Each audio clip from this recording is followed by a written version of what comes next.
And welcome back to NEET MDS and other competitive exam preparation of dental exams. किसी भी state के exam dental exam के लिए आप प्रिपेयर कर रहे हो या यूपीएससी डेंटल एग्जाम के लिए प्रिपेयर कर रहे हो या फिर नीट एमडीएस के लिए प्रिपेयर कर रहे हो तो हमारा चैनल है ये। हम लोग यहाँ सारे टॉपिक बहुत शॉर्ट में क्रिस्प और इम्पॉर्टेंट जो उन टॉपिक्स के जो इम्पॉर्टेंट पॉइंट्स हैं उसको इनकॉर्पोरेट करते हुए लेक्चर को कवर करते हैं। फिर आपको practice question as well as उसी टॉपिक के जो नीट में प्रीवियस ईयर्स क्वेश्चंस आए हैं वो रिवाइज कराते हैं। तो ऐसे सेशन हमारा शुरू हो चुका है, बहुत सारे लेक्चर्स आ चुके हैं। उसी के कंटिन्यूएशन में हमने टीथिंग देखा था लास्ट लेक्चर में और हमने कहा था कि अब हम लोग जो प्रीवियस ईयर्स क्वेश्चंस है ना नीट के एक बार वो थोड़ा सा देखेंगे सो डैट हमें क्वेश्चन के लेवल और डेप्थ का आइडिया हो। इसमें पीडीए के भी क्वेश्चन है, पीडो के भी और अलग अलग सब्जेक्ट के भी नीट में पूछे गए क्वेश्चन है जो नीट एग्जाम में पूछे गए। प्रैक्टिस क्वेश्चन है जो प्रीवियस ईयर्स क्वेश्चंस हैं वो है। तो पहला क्वेश्चन हम देखते हैं, विच of the following is included in the triad causing the dental caries. Keys triad का क्वेश्चन है ये। आंसर क्या होगा? Tooth, carbohydrate and Streptococcus. Next question क्या है हमारा? A child is brought to a dental clinic and the demanding father disregards the dentist's recommendations. What kind of parenting behavior does this illustrate? किसका question है ये? Behaviour management का question है। Answer क्या है? Authoritarian behaviour management. इसके बाद जो हमारा नेक्स्ट लेक्चर है आई गेस वो बिहेवियर मैनेजमेंट ही है, तो उसमें हम लोग इसे देखेंगे। यस, जो हमारा नेक्स्ट है वो बिहेवियर मैनेजमेंट है, तो उसमें इस क्वेश्चन को हम लोग देखेंगे। ये पूछा हुआ क्वेश्चन है एग्जाम में और बिहेवियर मैनेजमेंट खुद में एक इंपॉर्टेंट टॉपिक है। Next question is, patient who is a known case of idiopathic thrombocytopenic purpura is planned for a dental treatment. What should be the minimum platelet count needed for proceeding any dental procedure? Answer is 20,000. कहाँ का question है ये? Dental treatment and problem management का question है ये exam का आया हुआ क्वेश्चन है, मेरा बनाया हुआ क्वेश्चन नहीं है। तो क्वेश्चन लेंदी भी होगा, डीप भी होगा, थोड़ा ट्विस्ट एंड टर्न्स भी होंगे क्वेश्चन में। नेक्स्ट क्वेश्चन हम लोग देखते हैं, N 8-year-old boy presents with a pink proliferative growth observed in the pulp chamber of a tooth. This growth was noticed during a routine dental examination and appears to be emanating from within the pulp cavity. Based on the description, which of the diagnosis is most likely? क्या हो रहा है? एक 8 साल का बच्चा है, उसके टूथ में से पल्प चैम्बर से पल्प जो है वो इमेनेट कर रहा है, निकल रहा है। तो आपका क्या होगा diagnosis? Answer is chronic hyperplastic pulpitis. Next question, which of the following is a sadomasochistic habit?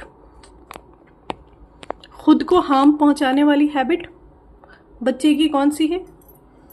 Answer आपके सामने है। Next, why is water not suitable as a transport medium for an avulsed tooth? Avulsion का question है ये। क्योंकि water hypotonic होता है जिसकी वजह से जो सेल है उनका ब्रेकडाउन होगा, सेल की लाइसिस होती है, वाटर हाइपोटोनिक होता है इसीलिए।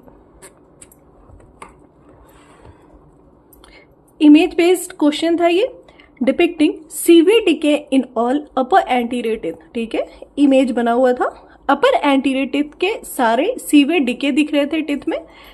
A 3-year-old child's mother present with this concern. What diagnosis would you consider for the child's condition? क्या डायग्नोसिस होगी आपकी? ये रहा ऑप्शन, ये मैंने जानबूझ के आप नहीं किया है यहाँ पे सॉल्व, ये आपको होमवर्क है, आप सॉल्व करना है क्योंकि इजी है। आप लास्ट लेक्चर्स से या फिर बुक से या फिर अपनी मेमोरी बेस्ड हेल्प ले सकते हो और आंसर सॉल्व कर लो। डायग्नोडेंट इज यूज टू, ये भी मैंने नहीं किया है, हिंट दे देती हूँ, केरीज डिटेक्शन का क्वेश्चन है ये आपको खुद से सॉल्व करना है, आप खुद से देखो सॉल्व करो, नहीं तो हमारा आगे जाके केरीज और फिर केरीज डिटेक्शन पे लेक्चर है, वहां जब आप सुनोगे तो वहां ये आंसर आपको मिल जाएगा। Following the pulpotomy of the primary first and second molars, क्या हो रहा है? प्राइमरी फर्स्ट और सेकेंड मोलर्स की पल्पेक्टमी हो रही है। The appropriate sequence for crown placement is as follows. तो जो आप क्राउन प्लेसमेंट करोगे उसकी सीक्वेंस क्या सही होगी? पहले आपने सेकंड मोलर पे क्राउन देना है, फिर फर्स्ट मोलर पे देना है।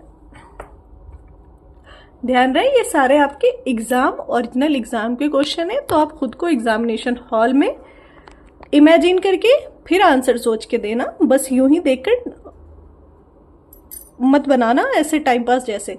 विच of the following minerals when deficient in water can lead to cavities in children?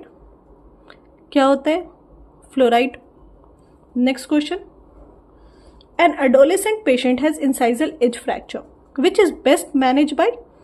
कैसे मैनेज करोगे आप इंसाइजल एज के फ्रैक्चर को एडोलेसेंट में? इसके लिए भी आइदर आप डेंटल सीमेंट्स के लेक्चर सुन लेना, या फिर आगे हम लोग इसको भी कवर करेंगे, या फिर आपको आंसर आता है तो आप कमेंट में आंसर कर देना। A 17-year-old male patient with proclined anterior teeth reported to the dentist with history of trauma in the upper front region. Few minutes ago, he was playing football with his friends when he fell down. Intraoral examination revealed laceration of the labial mucosa and absence of tooth fracture. Relation to 2-1. Radiograph revealed missing fractured 2-1 with intact lamina dura. The diagnosis is, इसमें classification of वो fracture of tooth पूछ रहे हैं, ठीक है? तो ये आप एक बार देख लेना, लेक्चर में देख लेना, बुक में देख लेना, आंसर इसका क्लास 5 होगा। इलीज क्लासिफिकेशन का क्वेश्चन है ये basically. A newborn baby has suddenly developed fever and is continuously crying with difficulty in feeding.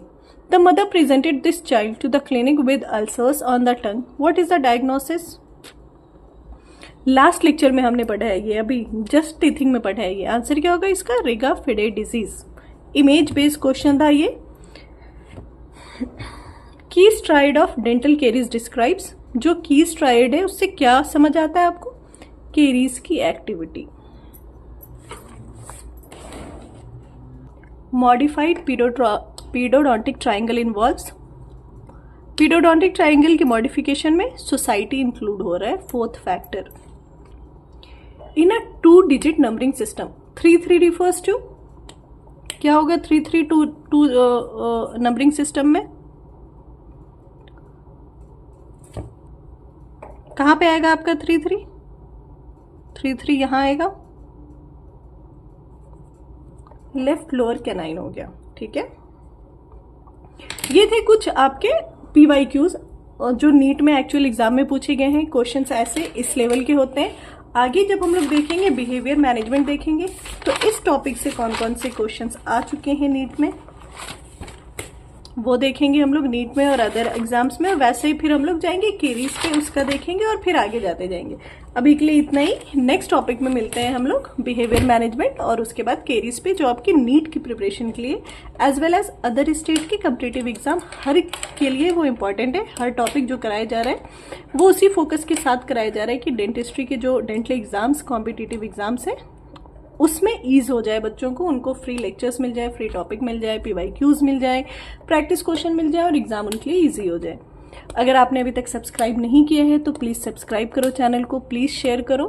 Thanking you in advance. Have a good day.